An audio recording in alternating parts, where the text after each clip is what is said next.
বন্ধুরা, আমি একটা নতুন জায়গা ট্যুর শুরু করছি। আমার ট্রাভেল ব্লগ হিসাবে বলতে পারেন এটাই আমার ফার্স্ট ট্রাভেল ব্লগ। তো আমি চেষ্টা করব যে যত সুন্দরভাবে তোমাদের দেখানো যায়। গুড লাক করবেন প্লিজ আমাকে, কারণ আমি এমনই জায়গায় যাচ্ছি যে সেটা মানে খুবই কষ্টকর, নর্থ সিকিম। তো প্লিজ প্রে করবেন যে কেমন ওয়েদারটা থাকে, যেন আমাদের অ্যাটলিস্ট ঠিকঠাকভাবে যেতে পারি এবং সুস্থ হয়ে আসতে পারি। চলুন, আপাতত রেডি হয়নি, কারণ অলরেডি আমার ব্যাকপ্যাক পুরোপুরি রেডি আছে, দেখতেই পাচ্ছেন। আর কিছুক্ষণ পর এখান থেকে আমি রওনা দিচ্ছি এবং একেবারে রাস্তায় যেতে যেতে এবং স্টেশনে পৌঁছে দেখা হবে। সাল 2023 ফেব্রুয়ারি 9, ঠিক 1 বছর আগে আমাদের ট্রেন ছিল কলকাতা স্টেশন থেকে এবং স্টেশন পর্যন্ত যাত্রা ছিল খুবই রোমাঞ্চকর। ভাগ্যের সহায় আমরা নির্ধারিত সময়ের মধ্যে সেখানে পৌঁছে গেলাম।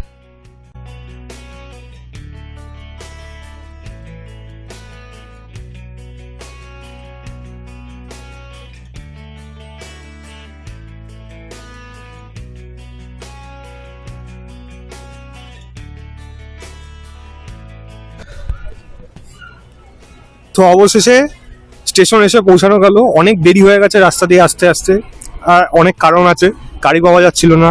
তো আমার পেছনে দেখতে পাচ্ছেন কলকাতা স্টেশন, এখানে অলরেডি আমি চলে এসেছি এবং আমার সাথে যারা যাচ্ছে তারাও এসছে। পরে আস্তে আস্তে সবাইকে ইন্ট্রোডিউস করাবো।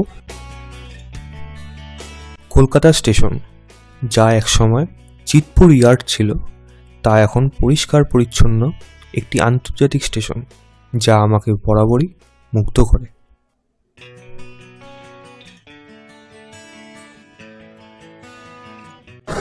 তো পেছনে যেটা দাঁড়িয়ে আছে সেটা আমাদের train 02517 up Kolkata Guwahati special. তো এই ট্রেনে করে আজকে রাত 9:40 গাড়িটা ছাড়বে এবং পরের দিন সকাল 7:50 পৌঁছানোর কথা। তো জানি না, যদি ট্রেন লেট হয় তাহলে তো আরও দেরি হচ্ছে, আর যদি টাইমে পৌঁছে তাহলে তো তোমাদের সবার সাথে আবার দেখা হচ্ছে। তো চলো আপাতত এখন ট্রেনে উঠে যাই, আবার ট্রেনে উঠে আবার ব্লগ শুরু হবে।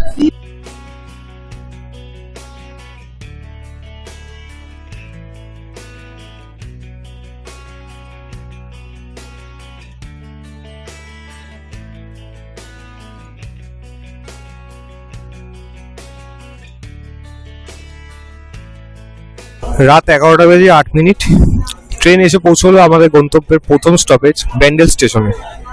ট্রেন নির্ধারিত সময় থেকে 13 মিনিট লেট। তো এখন দেখা যাক কিরকম লাগে। বাকি ট্রেন অলরেডি ছেড়ে দিয়েছে, তো উঠে গেলাম। শুভ সকাল, 9:02 নাগাদ আমরা এনজেপি স্টেশনে পৌঁছলাম। গাড়ি 1 ঘন্টা 12 মিনিট লেট। তো চলুন দেখা যাক এরপরে কখন আমরা গ্যাংটক যাই এবং যেতে যেতে রাস্তার সিনারি সেটা দেখানো হবে। এনজেপি বা নিউ জলপাইগুড়ি স্টেশনে আমাদের গাড়ির ড্রাইভার আগে থেকেই অপেক্ষা করছিল এবং কিছুক্ষণ পর তার দেখা পেয়ে আমরা তার গাড়িতে উঠে পড়ি।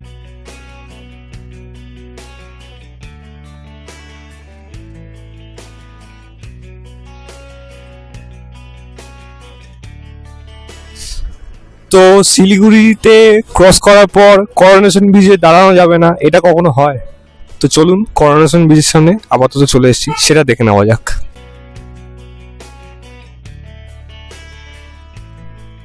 ব্রিটিশ আমলে নির্মিত করোনেশন ব্রিজ প্রত্যেক পর্যটকের কাছে একটি অসামান্য নিদর্শন, যার নিচ দিয়ে বয়ে চলেছে তিস্তা নদী।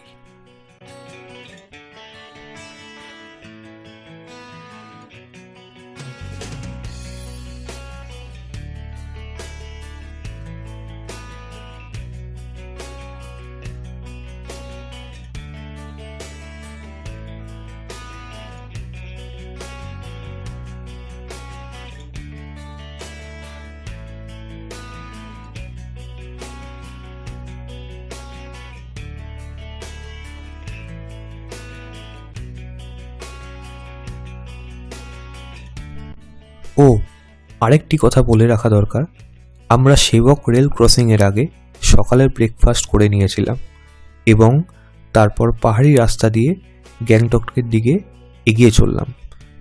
পাহাড়ের কোলে সেই যাত্রা ছিল মনোমুগ্ধকর।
যেতে যেতে একটি জায়গায় আমাদের ড্রাইভার গাড়ি দাঁড় করিয়ে বলল যে দুপুরে লাঞ্চ করে নিতে।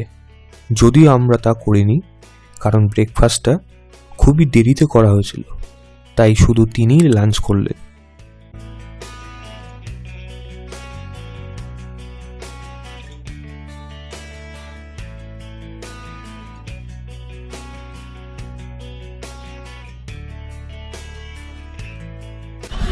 যাত্রাপথে একটা বিরতি, চা পানের জন্য অথবা দুপুরে লাঞ্চ করার জন্য। তো আমরা ঠিক করলাম আমরা এখন কিছুই করবো না এবং গ্যাংটকে গিয়েই আমরা সমস্ত কিছু করবো। আপাতত মাঝ রাস্তায় যদি ছোট্ট কিছু টিফিন করা যেত সেটাই করার জন্য দাঁড়ালাম।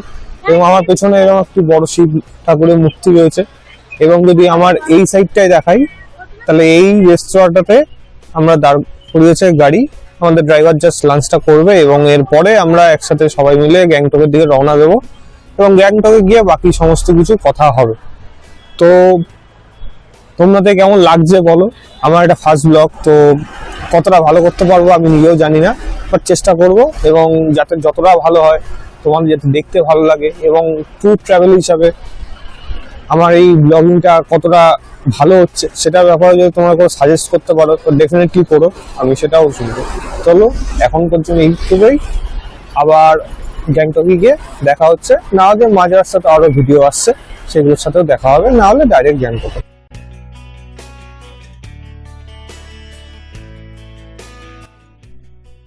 এরপর আমাদের গাড়ি আবারও গ্যাংটকের উদ্দেশ্যে যাত্রা শুরু করলো এবং আমরা আমাদের হোটেলে পৌঁছে গেলাম।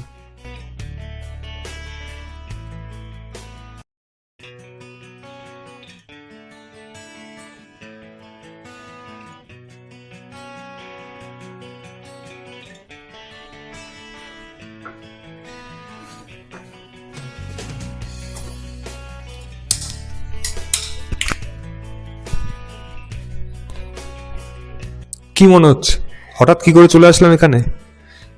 মাঝখানে আর ভিডিও করা হয়নি, ডাইরেক্ট হোটেল রুমে চলে এসেছি গ্যাংটকে। গ্যাংটকে কোন হোটেলে থাকছি সেটা আমি পরে ইনফরমেশনে বলে দেবো, ডেসক্রিপশনে দিয়েও দেবো। তো চলুন কোন রুমে থাকছি সেদিকে যাওয়া যাক। গ্যাংটকে আমরা ছিলাম মুস্কাটেল জেমখাং হোটেলে, যেটি এমজি মার্গ থেকে 400 মিটার দূরে অবস্থিত। আমাদের 3টি রুম ছিল এবং প্রত্যেকটি রুমই ছিল সুবন্দোবস্ত।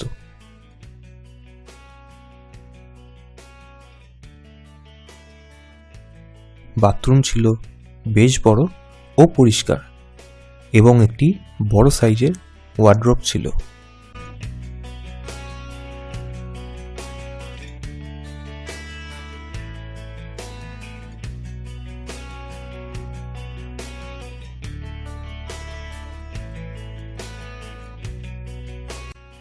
বেডের পাশে একটি ছোট্ট ড্রয়ার এবং আরেক দিকে গরম জলের কেটেল, কাপ, জলের গ্লাস এবং একটি টেলিকমিউনিকেটর।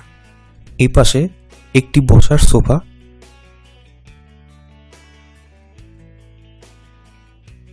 এবং একটি টিভি রয়েছে এবং একটি বড় সাইজের আয়নাও রয়েছে।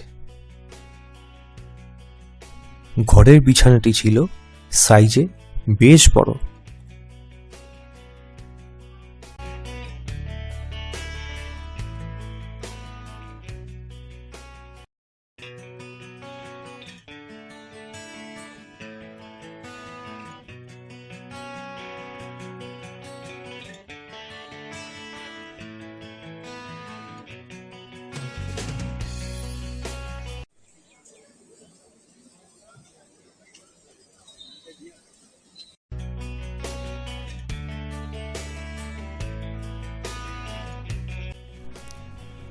এমজি মার্গ প্রত্যেক পর্যটকের কাছে গ্যাংটকের একটি প্রিয় জায়গা, যেটি খুবই সুসজ্জিত, যেখানে রয়েছে প্রচুর খাবার ও শপিং করার দোকান। আমরা সেখানে কিছু স্ন্যাক্স করে রাতের ডিনারটা সেরে ফেললাম।